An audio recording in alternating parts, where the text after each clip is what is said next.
Hello everyone, today topic is atomic number, mass number, isobar and isotopes. हम इनके बारे में थोड़ा समझने की कोशिश करेंगे कि ये बेसिक टर्म्स होते क्या हैं। हमने जनरली इन टर्म्स के बारे में पहले भी पढ़ा है और इन्हें बार बार हम दोबारा इसलिए पढ़ते हैं क्योंकि इनके बिना केमिस्ट्री नहीं है, इस बात को समझना है। क्योंकि अगर हम इनऑर्गेनिक केमिस्ट्री की बात कर रहे हैं तो हमें एलिमेंट्स की हम बात करते हैं, वहाँ एलिमेंट्स को पूरी तरह से बताने के लिए हमें एटॉमिक नंबर की जरूरत पड़ती है। जैसे हम फर्स्ट टर्म जो पढ़ रहे हैं पढ़ रहे हैं एटॉमिक नंबर।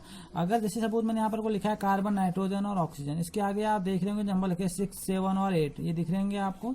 तो ये इसके क्या एटॉमिक नंबर हैं। देखिए ये इसलिए इतने ज़्यादा इंपॉर्टेंट है क्योंकि ये एलिमेंट के बारे में फुल इन्फॉर्मेशन दे देते हैं। क्योंकि अगर आपको याद हो तो जो पीरियोडिक टेबल है वो मोजले ने क्या किया था, उसको मॉडर्न पीरियोडिक टेबल को मोजले ने दिया था। और एटॉमिक नंबर को देने वाला भी कौन था? मोजले ही था, जिन्होंने 1913 के करीबन एटॉमिक नंबर के बारे में बताया था। ठीक है, तो इसमें उनकी हेल्प भले ही नील्स बोर इन्होंने भी किया है, लेकिन जो मोजले ने एटॉमिक नंबर पर क्लासिफाई किए थे एलिमेंट्स, तो वजह ये थी कि ये यूनिक एबिलिटी है किसी भी एलिमेंट की। और दूसरी चीज़ ये उसके बारे में फुल इन्फॉर्मेशन दे देती है। चाहे आप इलेक्ट्रॉनिक कन्फिगरेशन की बात करें, लास्ट सेल के इलेक्ट्रॉन की बात करें, आप किसी भी चीज़ की बात करें, तो एटॉमिक नंबर उस चीज़ को पूरी तरह क्या करता है? जस्टिफाई करता है। तो अगर हम यहाँ से एटॉमिक नंबर को हम जनरली रिप्रेजेंट किससे करते हैं? जेड से रिप्रेजेंट करते हैं। ठीक है ना, ये जेड से रिप्रेजेंट होता है। और इसका मतलब क्या है? एटॉमिक नंबर का मतलब क्या है कि number of protons present in the nucleus, यानी कि नंबर ऑफ प्रोटॉन्स के बराबर होता है। जो एटॉमिक नंबर होता है किसके बराबर होता है? नंबर ऑफ प्रोटॉन्स के बराबर होता है कि एटम के बाद जितने नंबर ऑफ प्रोटॉन होंगे उसके बराबर होगा। या सेकेंडली हम इसको एक चीज़ करके और हम दूसरी चीज़ करके और इसको इक्वल कर सकते हैं। जैसे कोई न्यूट्रल एटम के पास टोटल नंबर के इलेक्ट्रॉन कितने हैं, न्यूट्रल एटम होना चाहिए वो, न्यूट्रल एटम जो हमारा होता है, न्यूट्रल एटम के पास टोटल नंबर के इलेक्ट्रॉन कितने हैं, उसके भी इक्विवेलेंट होता है एटॉमिक नंबर। लेकिन हम यहाँ तक जनरली अभी नहीं पहुँचते हैं। सिंपल अगर हम बोलेंगे एटॉमिक नंबर तो नंबर ऑफ प्रोटॉन्स के बराबर होता है। जैसे आपको कभी किसी एग्जांपल में आपको नंबर ऑफ प्रोटॉन दिया गया हो, ठीक है ना, तो उसका मतलब उसका एटॉमिक नंबर भी उतना ही होगा। जैसे मैं बोल रहा हूँ कार्बन का 6 है एटॉमिक नंबर, इसका मतलब क्या है? कार्बन के बाद नंबर ऑफ प्रोटॉन कितने हैं? 6 हैं। ओके, तो इस बात को समझना कि प्रोटॉन के बराबर होता है। ठीक है, इसे जेड से रिप्रेजेंट किया जाता है। अब इससे आगे एक चीज और आते हैं, हम इसमें एक और चीज पढ़ते हैं, हम कहते हैं मास नंबर। जो हमारा मास नंबर है उस चीज़ को भी हम सीख लेते हैं इससे आगे को। क्योंकि जब मैनलीफ ने जिस चीज़ को बताया था वो मास नंबर के अकॉर्डिंग ही बताया था, लेकिन ये इसलिए थोड़ा गलत हो गया क्योंकि मास नंबर क्या होता है, किन्हीं दो एलिमेंटों का भी एक जैसा हो सकता है। ठीक है ना, और लेकिन एटॉमिक नंबर क्या होता है? हर एक एलिमेंट का क्या होता है? यूनिक होता है, स्पेशल होता है। इस बात समझ में आया ना? किसी दो एलिमेंट का एक जैसा एटॉमिक नंबर नहीं होगा, लेकिन मास नंबर पॉसिबिलिटी ये हो सकती है कि एक जैसा भी हो सकता है। मास नंबर को रिप्रेजेंट करते हैं ए से। ओके, और ए से अगर इसे रिप्रेजेंट करेंगे तो ये किसके बराबर होता है? इस बात को समझना है। नंबर ऑफ प्रोटॉन, आप याद रखना, number of protons plus number of neutron किसके बराबर होगा? नंबर ऑफ प्रोटॉन और नंबर ऑफ न्यूट्रॉन के बराबर होगा। ठीक है ना, अगर मैं किसी कोई एलिमेंट है, अगर हम किसी एलिमेंट की बात कर रहे हैं, ठीक है ना, तो ये जेड यहाँ पर को हो गया और ए आपका ये हो गया, ऐसे इसको रिप्रेजेंट किया जाता है। माना कोई एलिमेंट है आपका, मैंने ई बोल दिया, तो आपका जेड क्या है? एटॉमिक नंबर, और ए क्या है? मास नंबर है। ये जेड किसके इक्विवेलेंट है? ये किसके? नंबर ऑफ प्रोटॉन के बराबर है। और जो आपका ए है वो किसके बराबर है? प्रोटॉन प्लस न्यूट्रॉन के बराबर है। अब जैसे समझेंगे हम कार्बन से, कार्बन का 6, 12 होता है। ठीक है ना, इस चीज को समझेंगे कि 6 और 12 है क्या। देखिए 6 तो हमारा क्या हो गया? ये नंबर ऑफ प्रोटॉन हो गए, बात समझ आना, यानी कि एटॉमिक नंबर है। ये क्या आपका? मास नंबर है।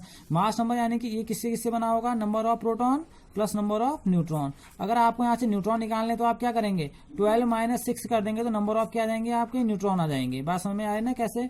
देखिए प्रोटॉन प्लस न्यूट्रॉन की जो वैल्यू कितनी है? 12 है। और प्रोटॉन की वैल्यू आपको दी है, प्रोटॉन नंबर ऑफ प्रोटॉन कितने आपके पास? 6 हैं।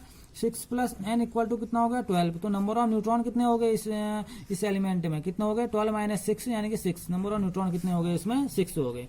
तो आप यहाँ से नंबर ऑफ न्यूट्रॉन भी क्या कर सकते हैं? निकाल सकते हैं। ठीक है ना, तो हमें ये जो एलिमेंट है, यानी कि अगर आप किसी एलिमेंट को ऐसे रिप्रेजेंट कर रहे हैं, इसी रूप में रिप्रेजेंट करते हैं हम। देखिए C6 12, तो ये क्या मास नंबर है? प्रोटॉन और न्यूट्रॉन के बराबर होता है। ठीक है ना, यहाँ से आप न्यूट्रॉन को भी क्या कर सकते हैं? निकाल सकते हैं। देखिए P प्लस N किसके बराबर है? 12 के बराबर है। और जो नंबर ऑफ प्रोटॉन कितने दिए गए हैं? 6, क्योंकि जो एटॉमिक नंबर होता है किसके बराबर होता है? नंबर ऑफ प्रोटॉन के बराबर होता है। यहाँ से आप नंबर ऑफ न्यूट्रॉन निकाल सकते हैं। ओके, ये हमने देखा एटॉमिक नंबर और मास नंबर। अब हम देखते हैं इसमें आइसोबार और आइसोटोप क्या है।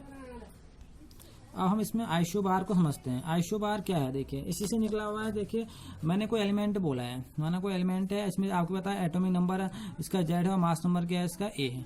अब आइसोबार के होंगे जिसमें क्या होंगे, आप इस बात को समझना, जिसमें क्या होंगे, किन्हीं दो एलिमेंटों का क्या होंगे, एटॉमिक मास क्या होंगे, सेम होंगे, और ये क्या होंगे, यानी कि आपका ये एटॉमिक नंबर क्या होंगे, डिफरेंट होंगे, यानी कि मास नंबर सेम होने इसमें, ये बात को समझना, मास नंबर इसमें सेम होंगे, लेकिन जो आपके एटॉमिक नंबर हैं, यानी कि जो एटॉमिक नंबर हैं, आपके एटॉमिक नंबर हैं, वो क्या होंगे, आपके डिफरेंट होंगे, अलग अलग होंगे, ठीक है ना।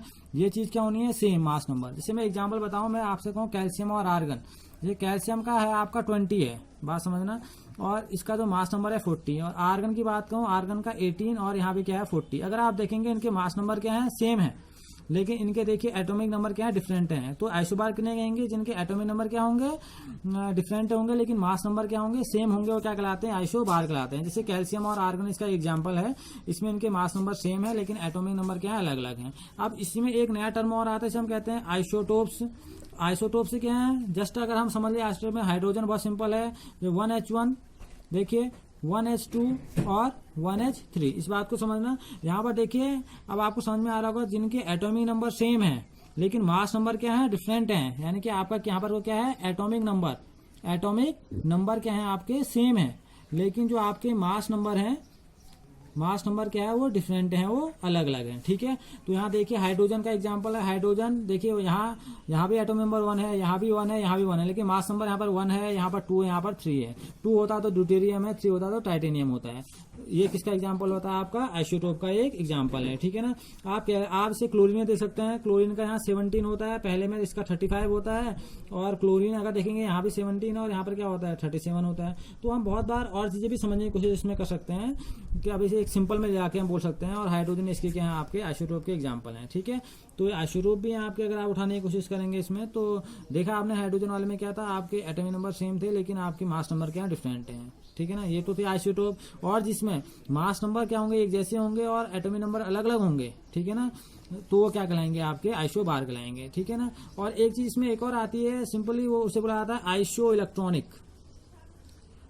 Electronic species. आइसो इलेक्ट्रॉनिक मतलब इसमें इलेक्ट्रॉन, नंबर ऑफ इलेक्ट्रॉन क्या हो, एक जैसे हों, ठीक है ना। जैसे मैं बोलूँ, मैं N-3 बोलूँ या O-2 बोलूँ, अगर आप देखेंगे तो इसमें देखिए नाइट्रोजन के पास 7 होते हैं इलेक्ट्रॉन, ठीक है ना। 3 मतलब क्या हो गया, +3 यानी कि 10 हो गए। नाइट्रोजन के पास कितने हो गए नंबर ऑफ इलेक्ट्रॉन, 10।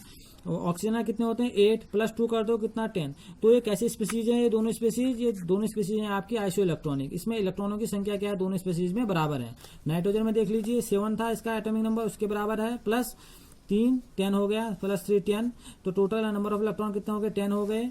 और यहाँ देखिए ऑक्सीजन का 8 होता है, -2 यानी कि प्लस इसमें ऐड होते हैं, माइनस का मतलब क्या होता है, प्लस होना, +2 यानी कि 10। दोनों स्पीसीज क्या होते हैं, आइसो इलेक्ट्रॉनिक होते हैं।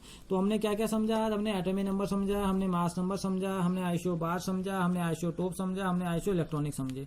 तो इस बात को आप जब भी और भी चीजों में देखेंगे तो इन कॉन्सेप्टों को समझने की कोशिश करना कि ये कॉन्सेप्ट होते क्या है, ठीक है ना। तो आपको समझ में आ जाएगा कि ये कॉन्सेप्ट क्या है, ये एक दूसरे से रिलेट करते हैं। और ये सब रिलेट किससे कर रहे हैं, अगर आप देखें तो कोई एटॉमिक नंबर से रिलेट कर रहा है, कोई मास नंबर से रिलेट कर रहा है, ठीक है ना, कोई इलेक्ट्रॉन से रिलेट कर रहा है, ठीक है ना। तो उसी के बिहाफ पर हम क्या करते हैं, इनका इलेक्ट्रॉनिक कन्फिगरेशन भी करते हैं, किसी एटम के स्ट्रक्चर की बात करते हैं। तो ये सारी चीजें क्या हमारे लिए बेसिक टर्म्स हैं, लेकिन हमारे लिए बहुत ज्यादा इंपॉर्टेंट हैं। Okay, thank you.